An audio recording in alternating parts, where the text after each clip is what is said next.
Hello, on this episode of Newscast, the BBC's daily news podcast, we're going to revisit the year in American politics, which obviously was dominated by the presidential election. We'll look at some of the most jaw-dropping moments. We'll ask how Trump actually won. He was always going to win. Grocery prices are too high. People are upset about the state of the country. People are not happy with President Biden. And whether anything could have swung it for Kamala Harris. At various stages, she seemed really much more credible, I think, than a lot of people thought she was going to be. Plus, we'll take you behind the scenes of how the BBC broadcast the results on the night. All of that on this episode of Newscast. Justin, hello. Greetings. And we're also joined by the BBC's superstar anchors in North America, although they're far too modest to ever call themselves that. Sumi Somaskanda. Hello, Sumi. Hi there, Adam. And Caitriona Perry. Hello, Caitriona. Hi, Adam. How are you? Very well, thank you. Right, now I know we very much live in the now, but I want you to go back in time to your younger selves. And Justin, what were you thinking about the US election in, January 2024? I was thinking that it was going to be almost as exciting as it eventually turned out to be, though not anywhere near with the twists and turns that actually happened. But we were looking ahead, weren't we, to what was immediately ahead of us, which was Iowa, and the real possibility that Donald Trump would face some kind of upset in Iowa. In other words, that he wouldn't eventually be the candidate. It seemed to be receding, actually, I think it's fair to say, by this time. And you remember Ron DeSantis, the governor of Florida, and various other people at various other stages challenged him. And it seemed, when the court cases got going, that, hey, maybe he was still going to slip. So I think the immediate thing was at this time, was he going to survive Iowa and do as well as, of course, we all now know he eventually did. And of course, Justin, you famously predicted that neither Trump nor Biden would be the candidates. Yeah, well, I was half right, wasn't I? I mean, I did think, I must say, even at this stage last year, people were telling me, and I've got friends who are fundraisers from the time that I spent a decade in Washington, D.C., and knowing a lot of Democrats, and of course a lot of very wealthy Democrats who then were backing Obama back in those days, and raising considerable sums of money for him. And they told me that they had stopped bothering with Biden because they thought he was completely useless. And there was this sort of beginning of what I think turned out to be, frankly, a piece of political malpractice where a lot of people, both inside the Democratic Party and frankly inside the journalistic community as well, knew perfectly well that he was very unlikely to be the candidate, but didn't have the guts to say so. Yeah, I mean, my main thought from that time, when I really sort of interrogate my own memories, is thinking that if that was really the case, that would be the most sort of audacious cover-up of an incredibly important democratic thing, and so therefore it couldn't possibly be true in a media and political culture as vibrant as America's. Caitriona, what was your memory from January? From before, or maybe February or March, just before it all got kicked into gear. At that point, I mean, I remember actually our biggest worry and concern was this going to be a boring year, and how were we going to keep the audience interested? And we were talking, if you remember, about how the couch would win out over voters on election day because the American people were so unenthused by both Biden and Trump at that point. We were having conversations about low turnout and so on. Of course, that was not the case, as we know now. And it was kind of like, okay, this year is going to be punctuated by the usual things that you have in an election year. You have the conventions, you have the debates and so on. And kind of we were trying to plan for that. Little did we know that absolutely everything that can be thrown out the window basically was thrown out the window in this presidential cycle in this past year, and the wild ride that lay ahead. And Sumi? I was thinking a lot about the earlier part of this year and just how long ago it feels, I'm sure, for all of us. And as you said, snow and cold. There were a few things that came to mind. There were questions, of course, about whether President Biden would continue to be the candidate. And remember that special counsel report that came out, the special counsel who was looking into classified documents being taken from the White House. And in that report, Robert Hur had said basically that President Biden was someone who was failing in his memory, who was not sharp. And that report caused a huge controversy in Washington, particularly among Democrats who said, you know, President Biden should not be the candidate. And he came out and had this kind of testy exchange with reporters. And I remember going to New Hampshire for the primaries there, and seeing Dean Phillips make the circuits. You remember there that he was the congressman who was the only one really to launch a challenge to President Biden at that time. And very quickly, you saw in those weeks all of the other possible candidates. So California Governor Gavin Newsom, Michigan Governor Gretchen Whitmer close ranks behind President Biden. I remember thinking at that time, okay, well, this is going to be the candidate. At this point, there's not going to be enough time to change the candidate. Obviously, we know that was not the case. And the other thing was, I was thinking a lot about Donald Trump's legal woes at that time. We still thought that could be a huge impediment to his bid to become president again. We know now, of course, with the benefit of hindsight, that wasn't the case. Of course, he was convicted in May, but besides that, the other legal cases have fizzled out, and even that conviction is questionable whether it will hold as well. And that was the case where he was found guilty of falsifying business records because he was giving money to his lawyer to give to Stormy Daniels to pay her off, to kind of buy her silence. And Justin, you were always quite skeptical about how serious Trump's legal problems could be. But I remember at that time, people were speculating, could he end up in jail? And how do you run an election campaign from behind bars? Which again, now in retrospect, seems more like his opponent's hope over the actual legal realities. Yeah, I don't want to sound like a know-it-all. I got a load of things wrong. No, you've forced me into a position now where I look like a complete idiot claiming that I got everything right. But I got all sorts of things wrong. But one of the things actually on Americast, your sister podcast that I do, where we focused on these things a lot, we were always a bit skeptical about the court cases. All of us were, because we felt that there was behind the scenes, and it goes to this business, which I suspect all of us would probably agree, that one of the things this election has highlighted is that there is a completely separate conversation that takes place in media studios, particularly in the kind of anti-Trump media, which is all of the media except Fox, pretty much, but also in polite society and fancy dinner parties in Georgetown, in Washington D.C., etc. There are those conversations, and then there is a completely separate set of conversations that people around America were having about the issues. And while everyone was focused on, oh my goodness, another court case, people will certainly, what has he said now? What has he done now? That's going to do for him. And all those conversations, whoever was having them, all collided into one big kind of pile-up on Thursday, the 27th of June in Atlanta, when it was the first and only debate between Donald Trump and Joe Biden. And I'll remember it for the rest of my life. I stayed up late. I watched it in bed under my duvet, completely in darkness, which just added to the sort of the gloomy nature of it. And I'm not making a party political point here. Caitriona, it was actually quite on a human level, quite tragic watching Joe Biden's performance, just as one human being watching another human being flailing.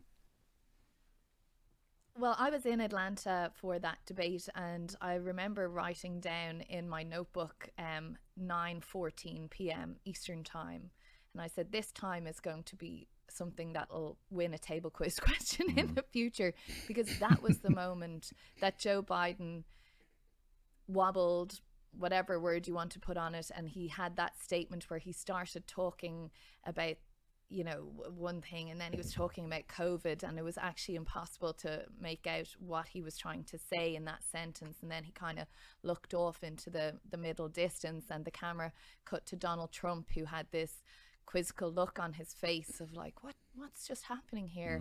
And it was from then on, for the rest of the debate, that you just watched someone struggling, which is unpleasant to watch no matter who the person is. We're all humans at the end of the day, and it happens on live TV. Sometimes you don't know what to say, and as presenters you try and help the person out a little bit. But this was a situation where Joe Biden, the President of the United States, was completely exposed, and Donald Trump, to his credit, could have absolutely got him against the ropes and finish things off, and he didn't. But it was a turning point where, Justin, you were saying earlier about the sort of whispered conversations that were happening about Joe Biden and his capabilities and so on. This was the moment when the world saw that, and anything that anyone was trying to keep the lid on for whatever reason suddenly was there for the world to see. And the conspiracy theory is, did the big bad dark forces in the Democratic Party let Joe Biden go out on that stage to expose that, to sort of force a situation that maybe others within the party who wanted to keep him as candidate didn't want anyone to see? So, you know, there will be, I think, PhDs written on what the Democratic Party did and didn't and should and shouldn't have done in the lead up to that. But that was the key turning point, I think, above all else in this election cycle in terms of who would end up in the Oval Office. And then, Sumi, that kick-started a frantic kind of 2.5, 3-week period where there was a real concerted campaign to get Biden removed and replaced that drew in everyone from Nancy Pelosi to George Clooney. And then we had that very odd Sunday morning moment where basically Biden just handed over to Kamala Harris, and all happened sort of electronically in the ether while you were all having brunch. Well, don't forget that, I mean, these few weeks, I think we all lost years off of our lives from They were those years. few weeks. Actually, you probably didn't have time for brunch. Like, I was just trying to conjure up the Sunday we morning were in just coming DC. back from the RNC. And Exactly. the previous week, of course, had been the The attempted assassination attempt on Donald Trump the previous weekend. This extraordinary moment and that an extraordinary image of Donald Trump raising his fist on the stage, blood streaking down his face. And then that next Monday, we are starting our coverage at the Republican National Convention in Milwaukee. And, you know, he walks into the room, and remember, I mean, just the atmosphere in that arena was indescribable, honestly. Spine-tingling, It really was. And that entire week was a celebration of Donald Trump. And really, you could sense that Republicans felt so confident about their position. And then we all come back from the RNC and try to get a day, of course, just to rest quickly. And then on that Sunday, and we were somewhat prepared that there could be movement. We had heard rumblings that were coming from Washington. In fact, on the last day of the RNC, I got sent home early because there was concern that the entire Washington bureau was in Milwaukee. And what if, you know, there is an announcement? It didn't come until Sunday, but then that statement that we saw on social media and everything kicked into high gear. And the next few days after that, quite frankly, are just a blur because to understand kind of the momentous nature of that decision and what it meant for the campaign. And then we learned, of course, Kamala Harris. He had endorsed Kamala Harris and that she would be the candidate. And so, I mean, it really is, I think, 3 weeks or so that I will never forget covering. It was something truly remarkable. And then, Justin, that then led to the Kamala Harris campaign, which went through various different iterations, and they sort of tried out different sort of flavors of campaign, didn't they? Yeah, and it had, which we tend to forget now because she lost pretty convincingly in the end, but we tend to forget it had real high spots. I mean, the Democratic convention, the Brat Summer stuff and the run up to the convention, suddenly it was a breath of fresh air. It was a generational change. It was all the rest of it. It was joy. And the convention was a resounding success where everyone had thought it was going to be an absolute catastrophe under Biden and a wake, frankly. And in the end, there was real, you know, we were all there. It was a really happy occasion, and they really thought they were getting somewhere. And she made a pretty good speech, and she had a lot of good speakers in the hall supporting her. The Obamas, both of them, speaking brilliantly, and it was all going really well. And the other high spot, you know, where I think people thought, goodness, she could actually do this, was the debate, of course, the debate that she did against Trump, where frankly she just took him to the cleaners, and he was all over the place and didn't have an answer. And she had memorized all these zingers and came out with them all and really did well. So, you know, before we get to the things that went wrong, it's worth just reflecting, actually, at various stages, she seemed really much more credible, I think, than a lot of people thought she was going to be. And Justin, I know you've got to go, so let's fast forward to your conclusions then. Pick out the key factors that contributed to the result that we saw then. And I know there's many factors and many theories, and it's impossible to point to one. Give us a few. Yeah, look, I mean, the main factor, I don't know what the others think of this, I think the main factor is that she was unable or unwilling to separate herself from Joe Biden. Joe Biden is a spectacularly unpopular president. You may say that's not justified, you may say it is justified, but it is a simple fact reflected in the polls. He is very, very unpopular indeed. And I think there was a broad feeling that she would have at some stage to find a way of getting away from him, and she never found it. There was a moment when she went on The View, this morning TV program, and she was given a kind of softball. You remember this question, how would you do things differently? Maybe there's an area, maybe there's somewhere where you differ from Joe Biden. ... Okay, go for it. And she just said, I can't think of any. And that, in a sense, I wonder whether that was just the moment that she lost. But the other thing that did for her was that she was very much associated by Trump, cleverly, in his advertising. You remember that advert that ended with the words, Kamala Harris is for they, them, Donald Trump is for you. And she was associated with all the kind of progressive left causes that she had associated herself with when she ran the first time in 2019, 2020, where she wanted to be the candidate. And that was at a time when the Democrats were very much in the thrall of the progressive left. It was, Black Lives Matter and defund the police and all of that stuff. And she sort of ran towards that then. But of course, that meant that the words were on the record and they could use them against her. And that, I think, damaged her enormously. So as a combination of those things, her closeness to the Biden administration, she actually was vice president, and there was no way really of getting away from that. But also the kind of whiff around her that she belonged to a Democratic Party or a Democratic Party a set of policies that this time round we're never going to win. Well, Justin, thank you so much for keeping us company in 2024, and see you in 2025. Yeah, pleasure you all. Have a nice holidays. Caitriona, do you want to respond to Justin's theory there? Yeah, I think they're interesting points that Justin makes, and they're valid. However, they're working off the initial thesis that Kamala Harris could win this election. She lost the election. It's not how did she lose the election, it's how did Donald Trump win. He was always going to win. She had a task, an uphill task from the starting point. Donald Trump, I mean, we were talking about looking back at January, February, he was the dead set winner at that point. And throughout that, traveling around the country, I don't think many of us were under any illusion other than Donald Trump was going to win. After the debate, after the assassination attempt, all of that, there was just a real strength of feeling for him in this country. And in many ways, Kamala Harris or any Democrat was never going to be able to beat that. The core argument around the economy, how people feel so hard done by, so ripped off, which he leaned into so well, was going to always be really difficult no matter who was running from the Democratic Party. So, the Democrats are doing a lot of soul searching, and she should have been this and she should have been that and she should have distanced herself from something else. But she was running against an almost unbeatable candidate who was almost killed on live television as well. Like, there's all these factors that just meant it would have taken some sort of supernatural, superhuman force to beat him. But Donald Trump is incredibly popular in this country. You have to respect the will of the voters. The democratic process is here. Americans like Donald Trump. He may not be to everyone's taste. And in fact, voters tell you that. I mean, I was on the campaign trail here in 2016 and people said the exact same thing. Don't like Donald Trump, don't like what he stands for, don't like what he says, don't want my kids to grow up to be like him.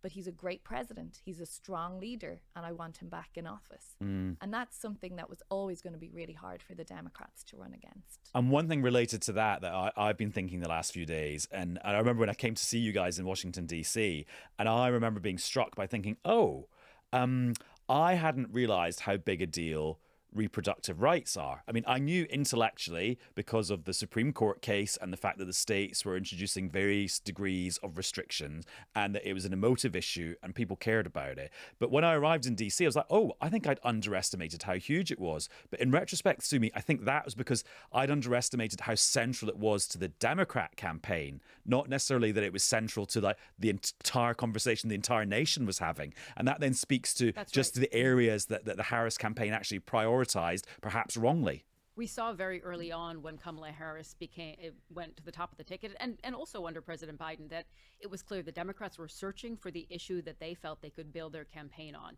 It wasn't clearly going to be immigration because that was a weak spot for them. It wasn't going to be the economy because if you looked at the polls, it was very clear how people felt, to Caitriona's point, about their economic situation. And reproductive rights, they had seen a pattern in a number of more conservative states where you had seen voters choose to enshrine rights for reproductive rights in their constitutions. They had seen that abortion was something, reproductive rights had been something that could move voters if you looked at the polls. And indeed, it had only been a few years. It was the first presidential election since Roe v. Wade was overturned, since the constitutional right to an abortion was overturned. And so for Democrats, they thought, okay, first of all, Kamala Harris is strongest among women. So this is an issue that will speak to women. And indeed, you know, my experience on the campaign trail as well, talking to female voters in particular in those swing states, is that they did believe in the right of a woman to choose for herself, but also that Democrats themselves needed to be able to implement some sort of common sense abortion policy. And I think what they perhaps overshot on was how important this issue was, not only for women, but really for the general populace. And if you look in the end at the election results, it wasn't the most important issue, moving voters, driving voters. And of course, it might have been for some women, but there's a much big, women are one slice of the population. And if it's their second or third issue, that's not going to win you the election. And so certainly, as you said, Adam, to your point, it was one that Kamala Harris and her campaign believed needed to be the central issue. It didn't work out for them that way.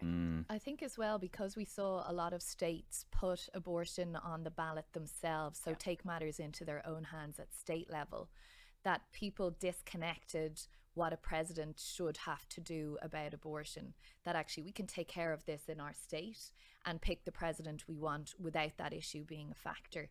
And that's something I don't think anyone really saw coming in either party. Almost a split ticket. Yeah, and even the Democrats' point they kept making of the president has no business in your doctor's surgery. That's between you and the doctor. That actually people said, oh yeah, you're right. The president has nothing to do with that. Let's deal with it in our state. And, it had been the case, not just this time, but 2 years ago when abortion was on the ballot paper in a lot of states as well, that even those who were anti-abortion and anti-reproductive rights voted to allow it, or at least give the option in the state, that kind of let's put it back to the individual and take it out of the political realm. And in terms of how the campaign unfolded, I'm thinking back to Justin's idea of there being parallel conversations amongst the elite and amongst actual voters. And I'm thinking there's a parallel of conversations between what we cover in the news and what people are actually thinking about. And a prime example of that is the days and days of coverage of Garbagegate. Do you remember when Trump did that big campaign rally at Madison Square Gardens in New York, and the comedian that introduced him said that Puerto Rico, the American territory, was a load of garbage in the ocean, and that dominated the conversation for days. But actually, that was just a thing that happened. That didn't contribute really to the result, did it? And remember, Donald Trump didn't say it himself, right? This was a comedian who was brought onto stage, and that was a difference that many Republicans pointed out very quickly. And I think it is a valid point to say, obviously, that there is perhaps an elite media bubble that is not completely in touch with voters. But I do think throughout the campaign, we did cover the issues that mattered most. Oh yeah, of course. Oh no, I'm not. Don't worry, I'm not accusing you of not doing that. I didn't take it as a criticism, but only to say, if you looked across the media spectrum here, the issues that you saw on, your liberal media outlets like CNN and MSNBC as well was grocery prices are too high. People are upset about the state of the country. People are not happy with President Biden, and they're not sure that Kamala Harris can actually make up that gap either. I think in that sense, we kind of knew, to your point, what we were getting, because when you went out to talk to people and when you watched the news, those were the issues that people cared about. And I think with that garbage thing or bins and rubbish, as we'd call it, we saw Donald Trump then riding around in a bin truck and wearing the high-vis vest, because people expect kind of slightly wacky things from Donald Trump, and it turned into a viral moment. So people were talking about it. They may not have been talking about it in a, oh my goodness, oh no, this is terrible. But, it was like, no, he is a man of the people. He's riding around in a bin truck there, and then suddenly people were turning up to his rallies in that last week wearing high-vis vests and hard hats. And he's a man of the working person who drives a bin truck or works on a building site. And he was able, he is a master marketeer, but he was able to turn what could have been absolutely catastrophic into something to even pull more people into his tent.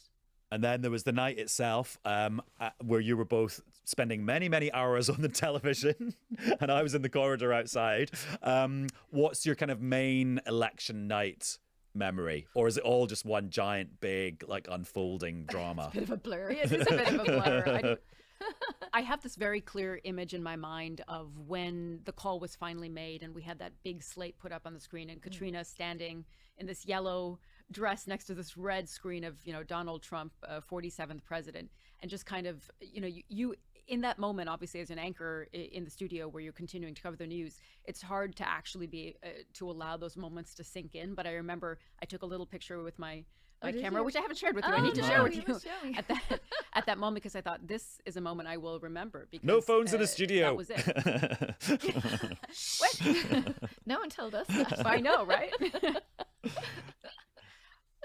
And Caitriona? Yeah, well, I think as well. I'd been kind of warning people that we could get a result on election night. Like there'd been all this chatter about, it'll be days and blah blah blah. And I was saying to the powers that be, I don't think it will.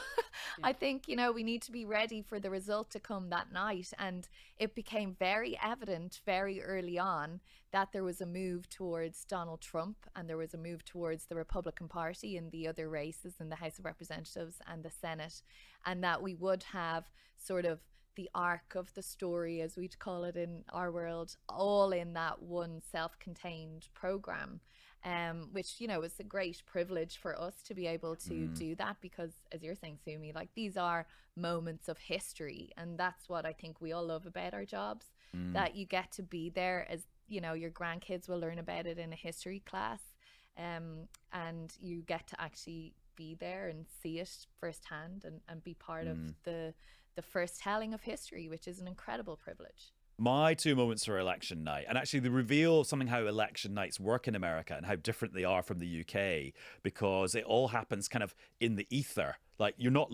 just looking at data and maps and results rather than what we have in the UK, which is like big names having to concede defeat and MPs crying because they've lost and all that stuff. So the two things were very sort of data related. And the first one was watching CNN, mainly because your guys' program hadn't started yet. So I was watching the rivals. And it was when exactly, just to be clear. And it was when the exit poll came out. And of course, the exit poll in the US is different as well. It's not a prediction about the result. It starts off, the first tranche of results is about what people cared about or thought.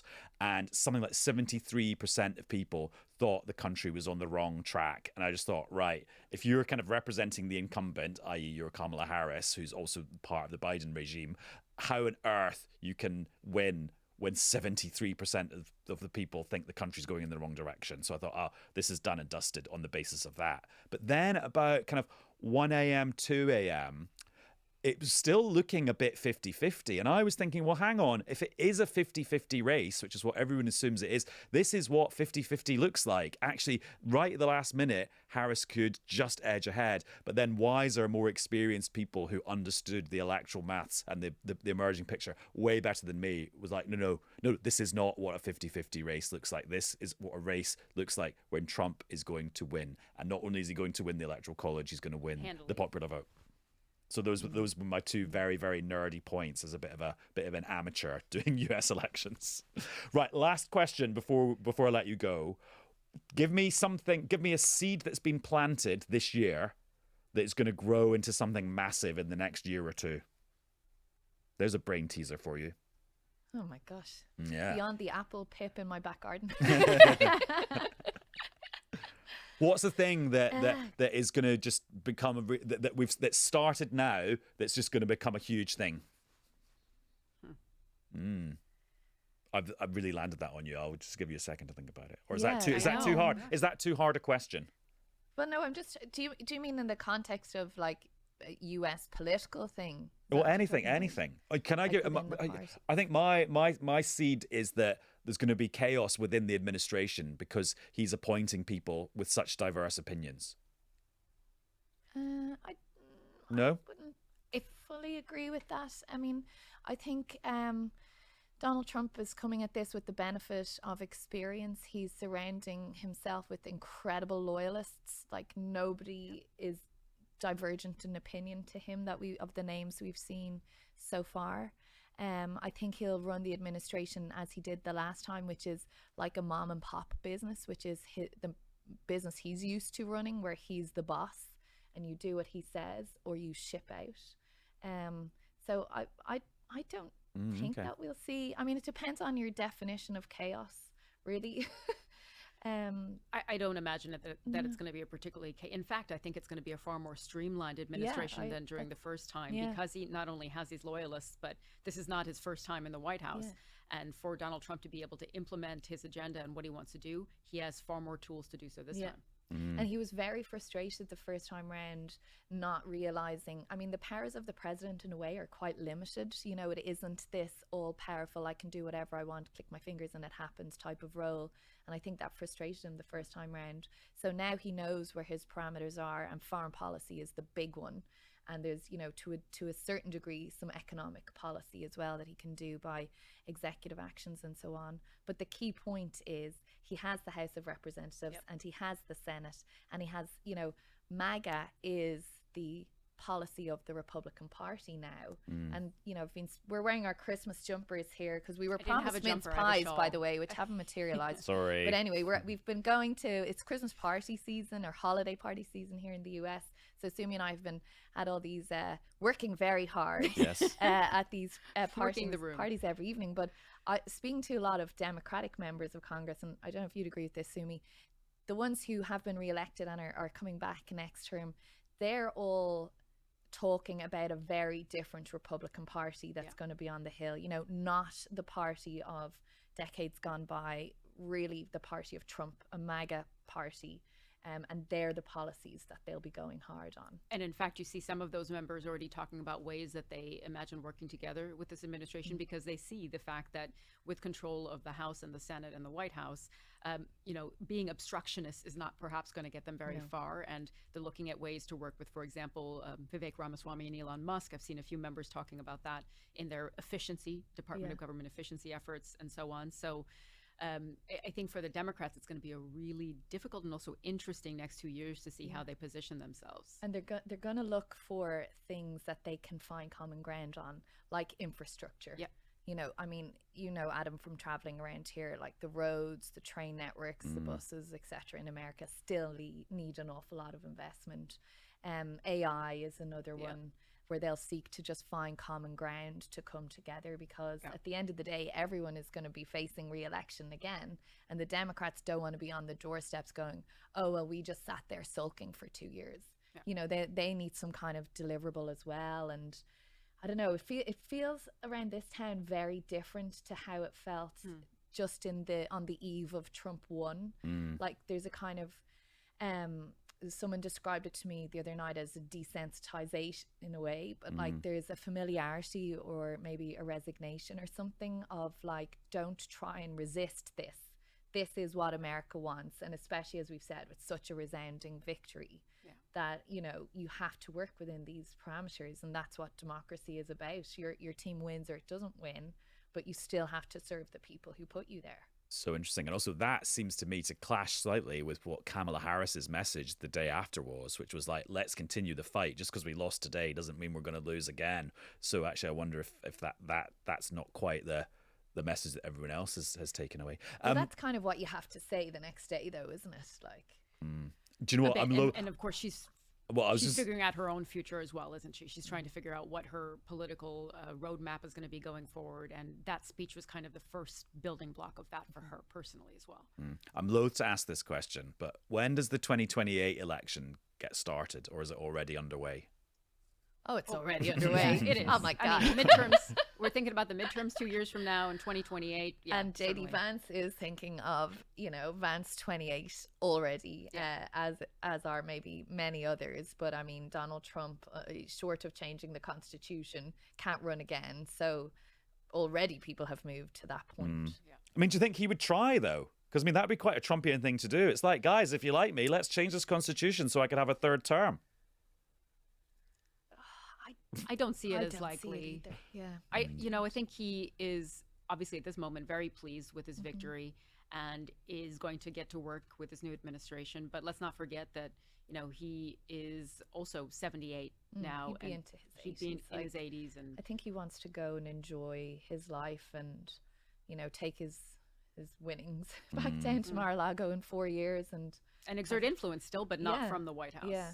Yeah. Oh, well, it's been an absolutely amazing who year. knows? Well, I know exactly. Who knows? It's been an amazing year, and it's been great to share all this airtime with you guys. So thank you for making time for Newscast when you've been dashing around the country and just having this huge, big, epic iceberg of a news story to cover 24/7. So thank you so much. Oh, pleasure. Thanks for having us. Thanks for having us, Adam, and happy holidays.